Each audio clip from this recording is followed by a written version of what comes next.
Instagram, it's me, T, from the Pattersons, taking the train to Tibet. Just keep on setting things up. I just got here yesterday.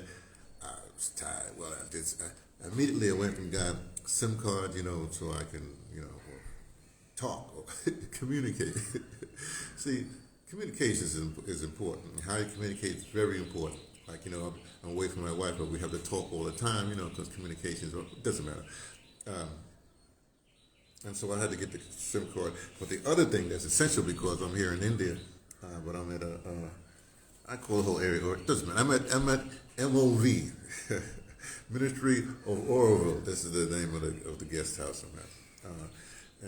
So I'm going to keep on saying it, MOV. Ministry of, no, MOA. MOV, what am I don't know what I'm talking about. MOA, Ministry of Oroville. So I'm at MOA. But part of my thing here in India here is a healing thing. I got to deal with the Bell's palsy, the remnants, the end of the Bell's palsy, still stuff with my body, the hips, all that stuff. But the other thing, since I'm here and because I'm at MOA, Ministry of Oroville, I have my room, and it's a healing. There'll be things, certain exercises I do here. Where the heck is it at? Over there, anyway, the yoga mat's over there. I don't use yoga mat for yoga. I use it for it doesn't matter. What else I have to do? Okay, so but the big thing is writing, and now I haven't been there yet, but the place where anyway I'll be doing poetry. I have several continuing scenes I have to write for an audio drama that's yet to be yet to be created, or an audio drama group that's yet to be created. Let's put it that way. But I have a character that I'm writing scenes for this character, so that's got to be done. Mosquitoes, boy, I got to deal with that. That's some incense. Anyway, so that's what I have to do, and of course, I'm in India. I've been doing a lot more. Well, eating healthy. Let's put it that way. Good spices and stuff like that. So the book. So let's go with the book. I'm setting it up right, and when I set up my book, let's start from the back. They got this thing that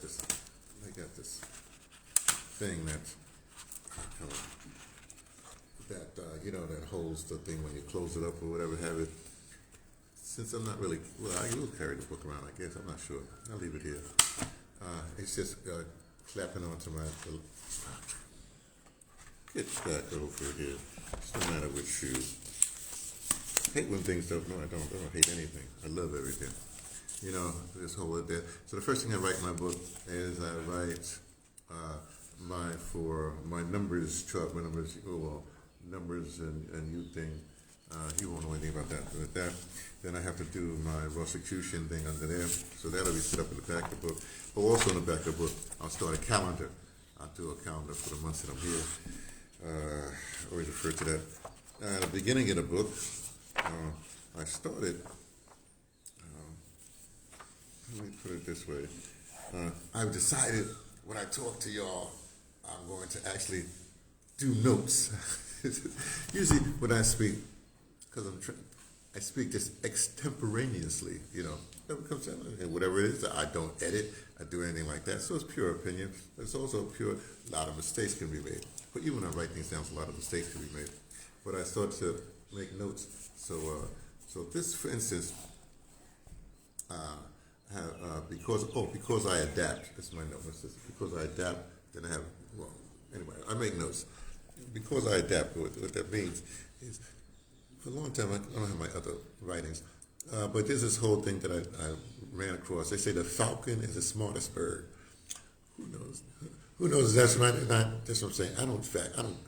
I researched. I could research that, but I like it so much, I don't want it to be wrong. Falcon's the smartest bird, not because it has the biggest brains, but because it has to travel, it travels fast and it has to go the longest distance from North America, literally from the north of North America, we talk about there, Canada, all the way through to Argentina, South America, through North America, Central America, South America.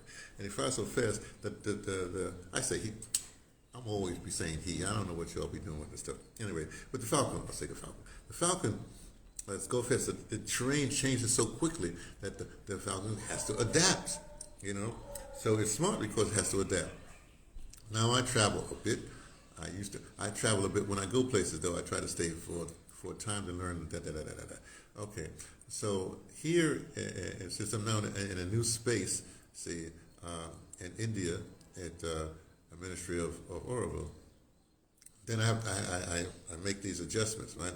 Just like, for instance, when I'm in Cape Town, I adjust to certain things. When I'm in the Eastern Cape, mainly where my project is my project. Well, the project. It's called the project. That's even better. I don't like to say. I don't like to possess things, right? The project. Yeah. Let's put it this way: Lahote House, Lahote Hut House in DeBrother.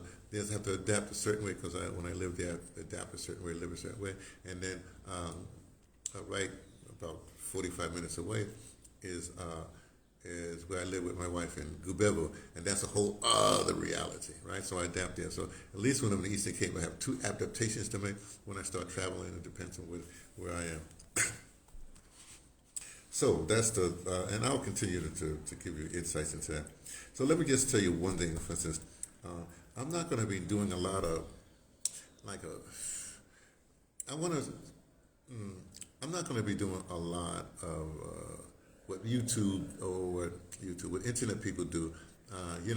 They take something and then they chop it up, it's black English, and they comment off a thing. So basically, there's something happens, and then just like I guess they learn from journalists. It's like your major journals. They take the thing, they might take it out of context. They take a little thing, then they make a big comment on it, right? And then, in an hour or whatever it is, a half hour or whatever, however long the transmission is, then they're done. The thing about social media, you can take something, or you can create it yourself, and then keep on going, or you can, but anyway, you can go for hours. I'll get to in fact, let me just do the list. I have a list here. Currently, because I adapt. Where am I? Yeah. Currently, what I do, I'm just going to tell you most of the major websites, major whatever that I follow, that I pay attention to. I don't like to say follow. I don't really follow. I don't want. Hey, forget to follow me. You don't have to follow me. This is for archival purposes only. How I start. Well, yeah. Let's get into that. When I first started YouTube, when I first started YouTube, I think I had a channel. I created a channel in 2014. So 2014 is when I really was it 13. 2014 I think was I really started to post, right? And the idea of post was really remember this is 2014. Even before then, when I started checking anything out,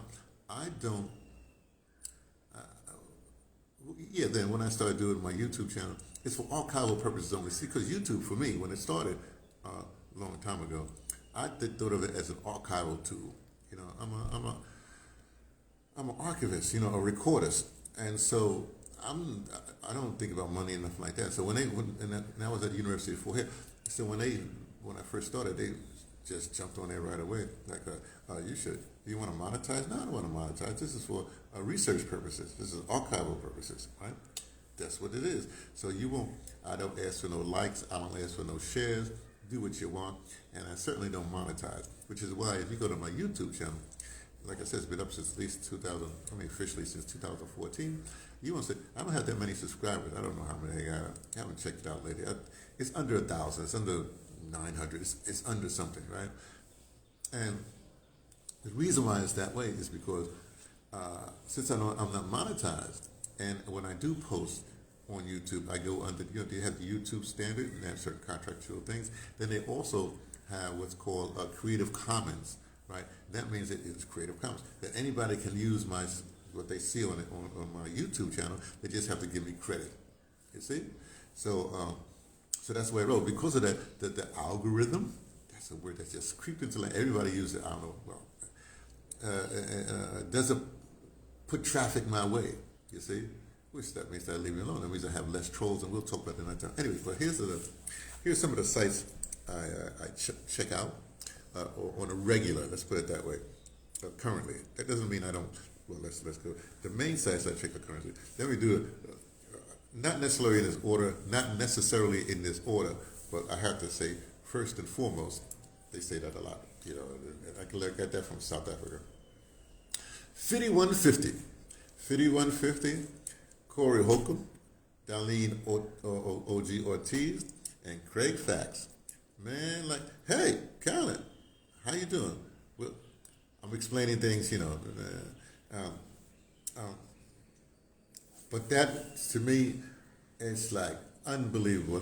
Let me not comment right now. Maybe I'll go start. So 5150 is not just number one, but it's hilarious. And the perspective is like a street, more of a street, more of my kind of thing, a downtrodden perspective, you know, like that. And then I come across this guy. He's got one of those three names, Johnny something, whatever it is. There's no lab coat required. Young cat. And he's just do scientific, you know, looking at stuff like, why do you have high blood pressure, whatever it is like that. He put it in a scientific thing, and I really like him. I support him like that. Now the B1 crowd, like Professor Black Truth, you know, the Black Authority, and tangentially Tariq Nasheed, right? But I like that crowd because at least with the Black Authority and you know, Jason Black and with Professor Black Truth, they give you a perspective and they comment on it, but they have a lot of knowledge, historical knowledge, so you can stay on course. They're more to my sensibilities than these other kinds of people, so I hang with them. With Tariq is on the outside. Look, Tariq to me is super entertaining. I just, you know, and it's like, yeah, get him, Tariq. Like if you. If you had to, rather than you get into a fight, let me send Tariq. So you say, here's the way to say it. Here's the way to say it in Black America. Hey Tariq, take care of my lightweight, because you go and do other things. Like, this is ridiculous. Like let Tariq deal with that. Tom Grassi, I love this cat, young cat. He did start his podcast. I don't know how many years ago, 10, whatever it is, years ago. He was a school teacher, social studies, something like that. And then he started the podcast. His centers around, he's what they call a Green Bay Packers fan. But from that, he does other things. The reason why I like him, because he'll do a live football game, but when you hear, because the NFL, all them people, they don't give him the rights to use the actual footage like somebody like, say, for instance, I think I have it down here. No, maybe I don't. Not Joe Rogan. Pat McAfee. Pat McAfee is interesting to me. I like it because it's like you're inside a locker room, you know. So it's like a lot of dudes inside, and they have different perspective and that, and they're quite entertaining too. Okay, so but Tom Grassi is better. So he's like the old time, like before TV, and you had to hear the announcer has to give you the color, the scheme of what's going on like that. So he's like that. But also, I really appreciate him because he's funny. He has several things like if the NFL was scripted, he deals with basically with football with the NFL. If the NFL was scripted, that kind of skits he do, hilarious, right? Then he does team reactions to certain games, hilarious. So he plays all the team, hilarious. But what he does most of all, and this is interesting, how do you use YouTube, something like that? Something on the live broadcast when he's doing the commentaries, when they have like a break, like say for instance halftime or something like that.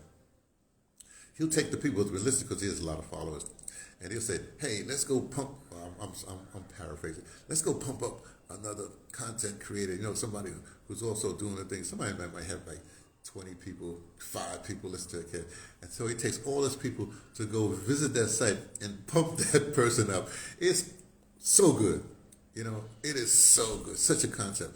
And then, of course, he does this whole charitable thing going throughout the year. He's just a great human being, as Pat McAfee would say.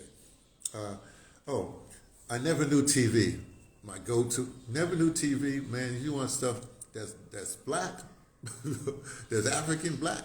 I say African. Look, there's black. You go there. The interviews that they do there, you know, it's a lot of spiritual things, historical things, but it's on a black tip, right? Which I appreciate. So I really like Never Do TV. Ivy Osei Feiprong is I found him a long time ago because uh, I, I have a tangential tangential tangential interest in philosophy. Always have. Even when I graduated school, I would go and audit philosophy classes. I can't explain it to you, but I just really like philosophy. Uh, so he was anyway. So I came across him, and then I started to pay attention to him. Then eventually I saw him and hanging out with some Chicago thing, walking with Yvette Cornell, and I looked and said, "Oh, this is going to be interesting," because I was following Yvette because when she had that little thing with Farrakhan and like that, and then I started to follow her. So then when they got together and did their program together, I said, well, first I said, wait. Cam says, Tariq has a large following, but there is a sense of selfishness and narrowness in thought in his community. Don't worry about that. That's the whole point. I mean, you have so many other things. Okay, no, you have your opinion. That's really good. I understand that. Tariq, I don't want to say this, but in the most positive way I can say it, Tariq's a hustler, okay? He's a hustler, and he's a good hustler, right? And he has a comedic sense. Like, you wouldn't want to get into a fight with Tariq, playing the dozens, something like that with Tariq, because, well, people have tried, but he comes up with really good names, good whatever. Like, the whole thing, like, yeah, let's chop it up. Come in here. The way his style is, it's entertaining. Okay, but you're right. You're absolutely right. Back to the point. So then when he was with Yvette, I said, this is not going to work.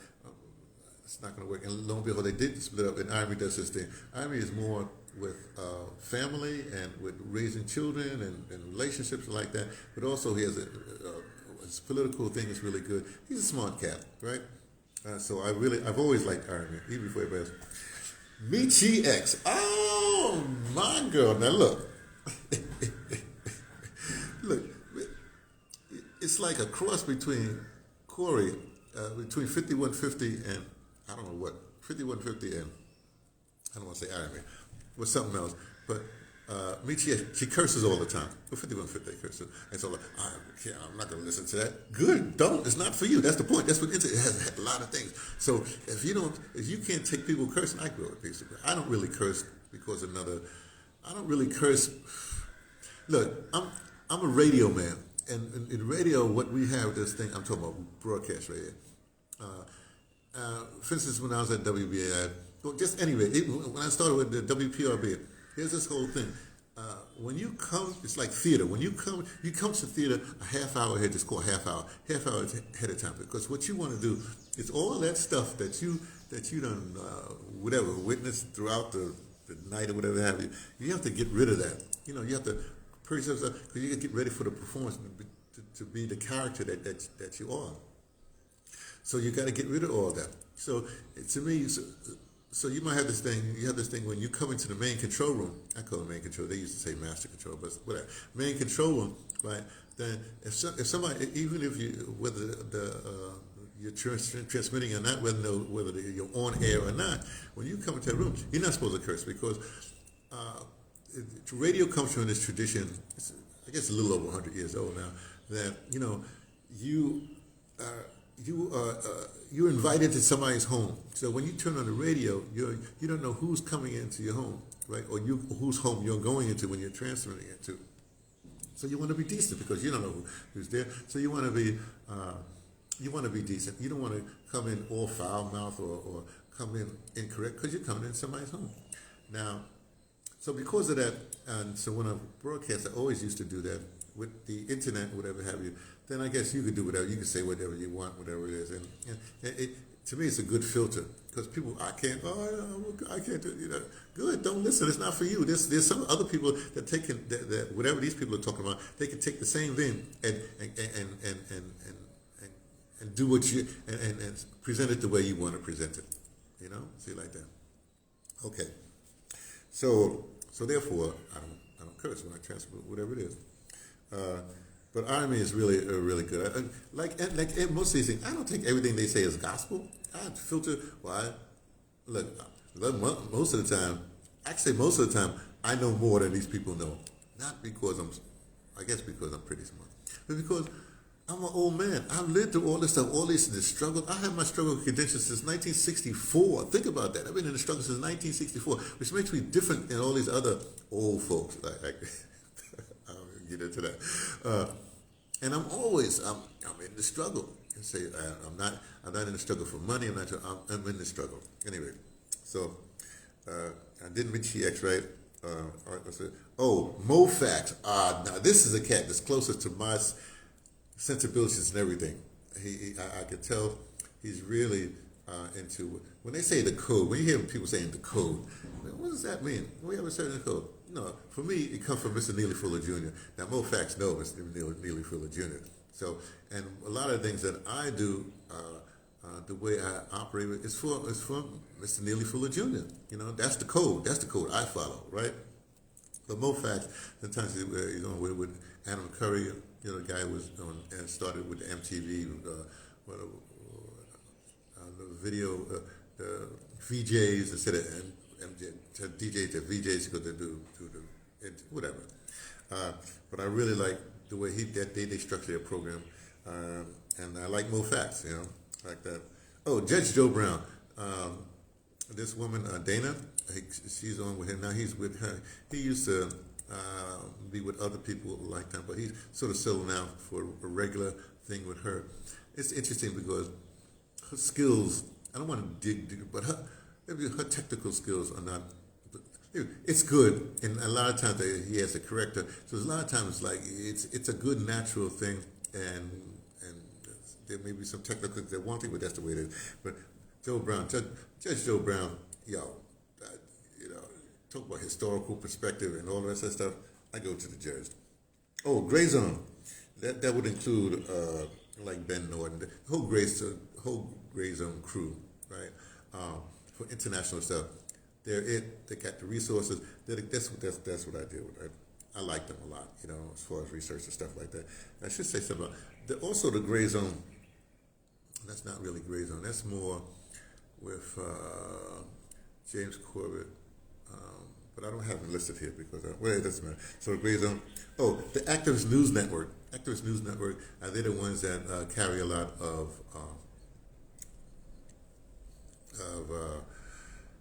the historian of our time. Man, anyway, I believe. Look, I guess I better say who it is. I mean, yeah, my book. I've always followed him. I've known Joe Horn since the '80s because he was at WBAI as a WBAI. When I say I've known him well, I never really hung out with Dr. Joe Horn. And I think he just had a birthday. I think we're about the same age anyway. But very accomplished. A lot of stuff is very whatever, but he's featured on the Activist News Network that has a lot of other stuff. What they call I don't like this left right or whatever it is, but very progressive kind of thing. The Activist News Network, and then also talk about following people. Now to follow people, I don't really follow her channel, but I follow it when she pops up. It's Whitney Webb. Whitney Webb. I'm just gonna say the name, and she does all just Whitney Webb. Just check her out. Right, check her out. She's in the tradition of like the James Corbett, where, how can I say this? Look, back in the day, the 60s, I used to have a subscription to certain, what do you call it, publications, right? Like I.F. Stone Weekly. I used to have a subscription to I.F. Stone Weekly. It's a weekly newsletter. I guess it would be like you sign up for, like Yvette with ADOS, her newsletter or whatever, that kind of thing. But better still, but what happened with them, you get references, you know, because I.F. Stone, he was reporting on Washington, D.C., but he wouldn't go to when someone comes out with a news conference and take what they say and then repeat it, put it in his newsletter. No, he does the research. Anything they say one thing, but if they say something, a politician, I'm talking about politicians, like that, it's in the congressional record. So he would go to the congressional record and have his questions or his things from there, not talking to them. Now, come on, what's the spokesman for whatever going to say? You going to say something bad about the people you're spokesman for? Or are you going to say, word salad, whatever it is? I mean, that. So, anyway. Also, a big shout out, and I'm not really putting everyone, but content creators that are coming up in Africa, really interesting. They're imitating a lot of stuff. Oh, this morning I got a. This morning just a second. Hold on, another place. Just in case. I got a. After that. There's a lot of content creators come up in Africa, and so I follow some of them. And some of them are brilliant. Most of them are just, again, commenting when stuff happens, and that's the way it is. I already mentioned okay, this is the second tier. I shouldn't say that. These are the people that I don't follow, how you say, religiously or regularly, but every once in a while I check in with them, and that would be the Pat McAfee show. Home team history. I love that guy, man. Look, I think after this, how you say, as this year goes on and my money gets a little straighter, there's certain people I need to contribute to, and home team history would be one of the people. So home team history, about African history, really good. I love his research like that. Joe Rogan, I really do like the Joe Rogan conversation because, it's more humanistic. Let me put it this way. He had a thing with, J.D. Vance? Yeah, he had a thing with J.D. Vance. Now, when I learned from that, J.D. he said this, he that. I said, I understand. Yeah, like that.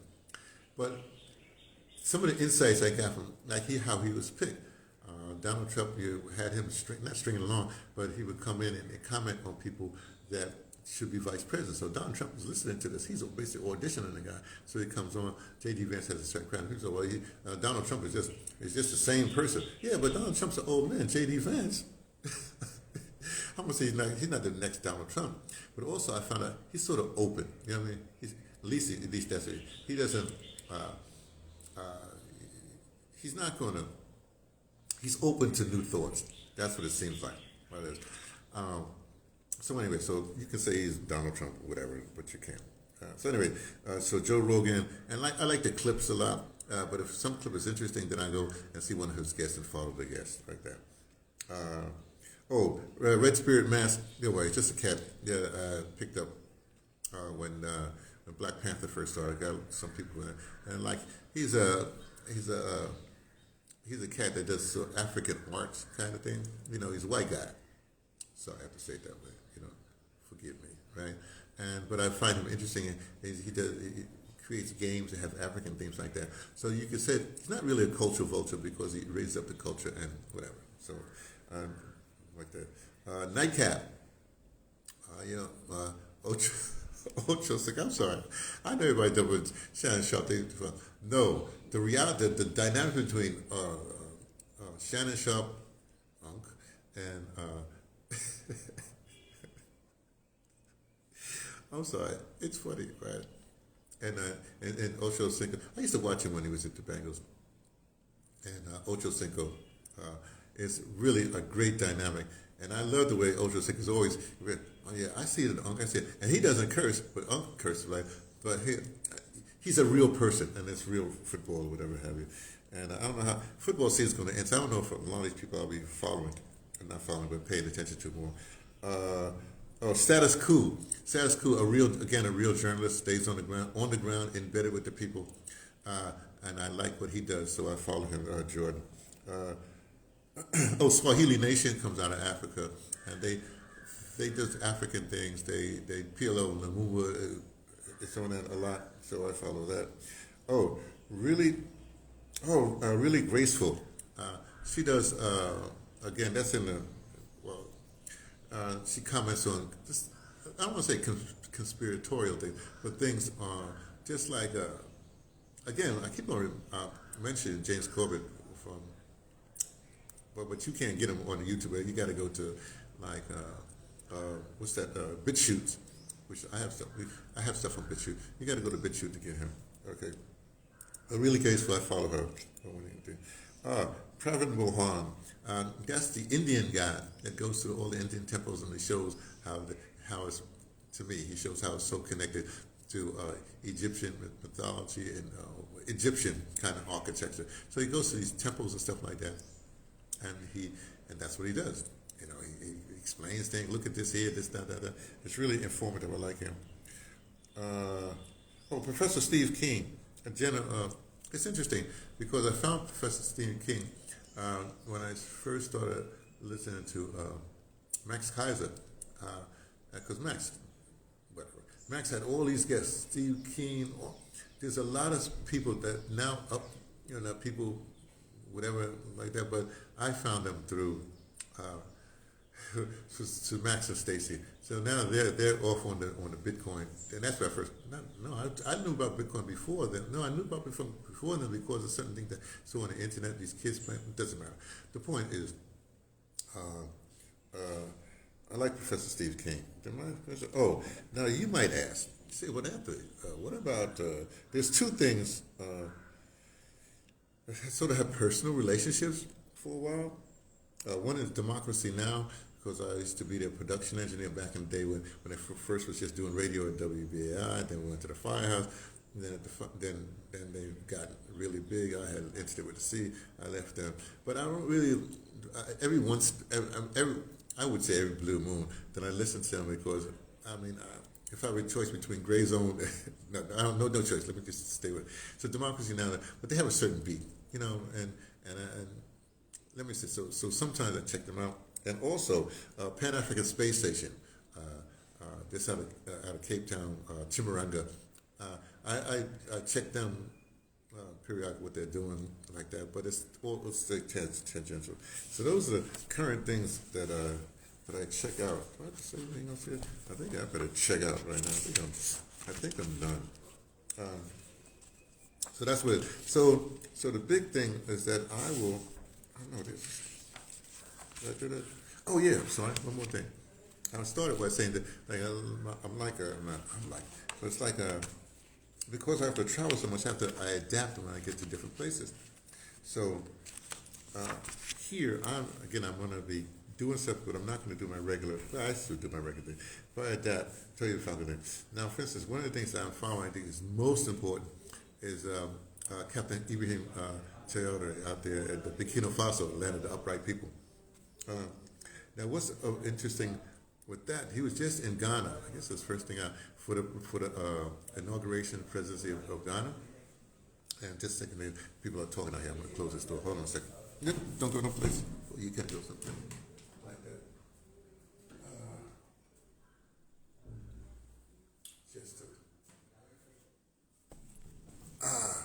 Now this is really interesting. And when he was introduced, because the new guy is being inaugurated from Ghana as president, whatever. When he was introduced, the place went nuts. I mean, you could hear like everybody. Now, here's the deal. You have to understand that Africa, I'm talking about the continent in general. Yeah, you see a lot of some Africans live old age, but the mean age for an African, that's what they say, depending on the country, is definitely under 30. Some is under 20. Under 20 years old. Now think, you're under 20 years old, and some old person tells you what to do. You go like that. Let me do it another way. You'll see me. I list as DeBrother, right? Now, people say brother like the Black Power movement or something like that. That's sort of kind of it, or it could be my fraternity. I'm a brother of a fraternity like that. But what it really is, it's my moniker for teacher. So you think brother, you think one thing, but I use brother as a term for teacher, or as Darryl Martin McNeil would say, sensei.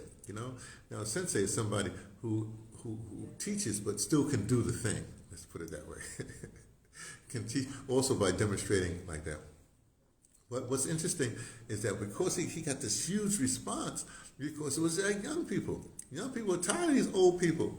These old people who got their agendas, who got their circle of people, they're running like that. They're not listening to them people anymore. Why? These are old people. They know what they know. Look, I'm in contact with young people.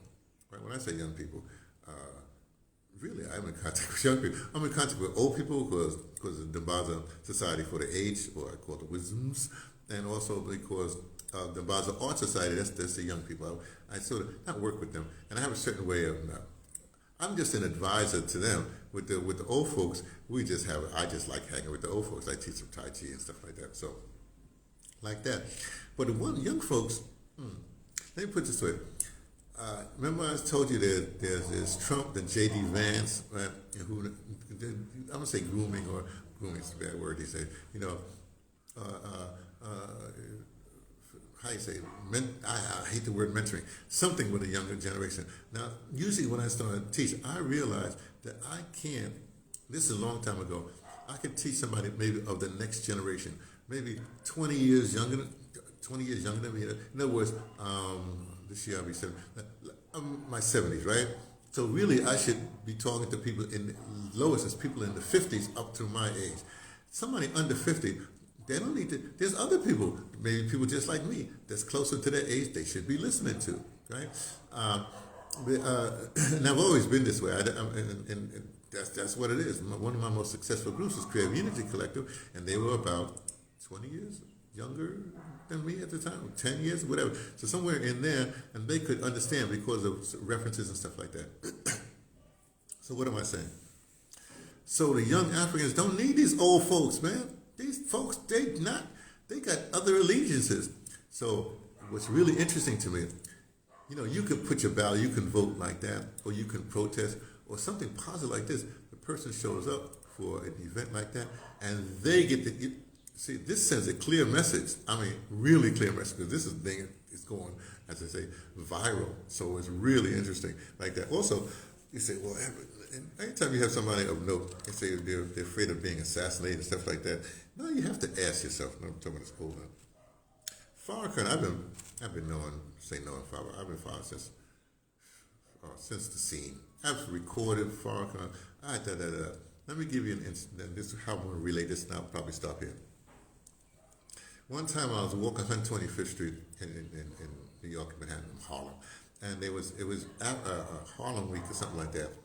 And I was walking through. It's the summertime. I was walking through, and Farrakhan was speaking there in front of the Harlem State Office Building, which I protested when they was building that. I won't get into that right now. And they named it They named it after a person. I'll say the person, Adam Clayton Powell Jr., who was against him. Who? What's that? On the desk here. Anyway, so I was walking here, and he was speaking. I just for a second I listened. I know Farrakhan's thing. So out of the crowd, one of my fraternity brothers comes. I said, Lamar, he said, hey man, how you doing? I'm gonna give you a handshake now. He said, what you doing here? I said, well, I just passed by and check out what the minister is saying like that. He said something very interesting. He said, oh, you don't need this. What he was saying, remember in my fraternity, cadet or whatever, they've known me since I joined at 9 years old. And all that whole informative thing, the fraternity, the cadet, everything like that, they know how I think, So he was basically saying, what Farrakhan says is not for everybody, right? Farrakhan is a good entree into this world, but then you're supposed to keep on growing. Let's put it that way. But what's more important, he's part of the FOI, but he's not doing the FOI dress or nothing like that. He's just walking through the crowd, just like me, like that. He's one of the people that protects Farrakhan. He's in the crowd. So what I'm saying with Ibrahim, I call him Commander Ibrahim. Commander Ibrahim. I know Captain Torrey, but I say Commander Ibrahim. He talked to the guy from Rwanda, Kagame, who's got an iron fist and he's got spies all over the place like that.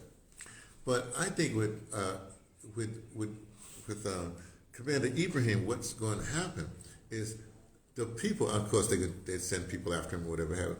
But the people, you're going to know. In this world, you're going to know. You're going to say, this person is so. Let me just tag along just in case it will happen. I don't like the way the person's like that. So everybody, I don't say spying.